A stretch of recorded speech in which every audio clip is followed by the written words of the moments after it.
Now, the person he'll face in the runoff, T.W. Shannon, the former Speaker of the Oklahoma House. T.W., thanks for coming in this morning. Good morning, ladies. Thank you for having me. We appreciate having you. Did you get any rest last night? Absolutely. I slept like a baby. Listen, we are excited to be in this runoff. I'll tell you, we were outspent 4-1 in this race. Washington, D.C. showed up for my opponent last night. We were surprised not only by the overwhelming support that we received, but we were surprised by the overwhelming support he received from the Washington, D.C. establishment. I think the message from last night is conservatives now have an obvious choice about who to support to be the next United States Senator from Oklahoma. There was a long list of candidates. How do you get the voters over to your side that voted for neither you nor Markwayne Mullin? How do you pull those your way? Well, you know, obviously our opponent had a really head start in this race, whether it be fundraising and also, you know, money from the D.C. establishment. For us, it's about going out and touching Oklahomans and telling our story. Now that the conservatives have a clear choice, we knew before that there were a lot of conservatives in this race, frankly,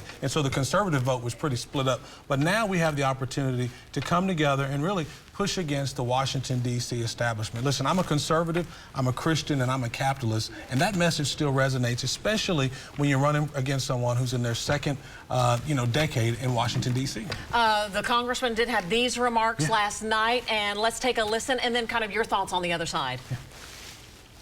We've got more fighting to do. We can't allow ourselves to sit back and watch this wave of socialism try to take over our country. If Washington, D.C. would operate more like Oklahoma, we'd be in a lot better shape.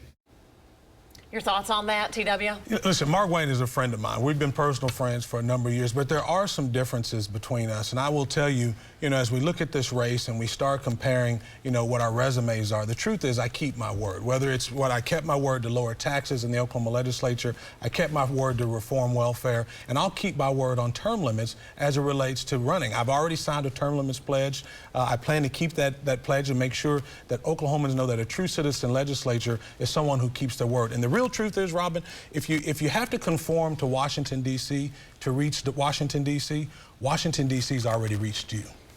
A lot of families are hurting. I've been asking all the candidates this. Oklahoma families are hurting financially. No ifs, ands, or buts about it. What specifically would you do if you're elected to this position? Well, the first thing, you find yourself on a runaway train, the first thing is to stop the train. And unfortunately, we have politicians in Washington, D.C., including my opponent, who voted for $40 billion to secure Ukraine's border while our border remains open, $40 billion to arm Ukrainian citizens, while Washington, D.C. is threatening to disarm Americans. We need an America First, Oklahoma Always candidate, and that's why I'm running for the United States Senate. Listen, this state and this country have been very, very good to me. By the time I was 40 years old, I had a chance to finish law school, to work for 2 members of Congress. I had a chance to also serve in the Oklahoma legislature when I was 26. When I was 33, my colleagues elected me Speaker. And today I get to be a job creator where I'm working as the CEO of a community bank. That story only happens in the United States of America, and it only happens by the grace of God. And so we need a candidate who can go to Washington, D.C., push against the woke agenda and say enough is enough, because the truth is there's a uniparty in Washington, D.C. They work together, and Washington takes care of Washington. We saw that with the amount of millions of dollars that were flooded into this campaign, but I think conservatives are going to unite tonight. All right. Well, T.W., we appreciate you coming in. Thank you. We're going to hold you on your word about the debate. You said Absolutely. You would debate. Anytime, anywhere. Listen, that's part of your duty as an elected official, is to face the voters, ask them for the vote. That's what we've done up until now, and we'll do this in the runoff for sure. All right. Well, Markwayne Mullin says he will debate you, so let's go. All right, let's go. We're going to set it up. Absolutely. Thanks for talking to us. Thanks. We appreciate you, ladies. Absolutely.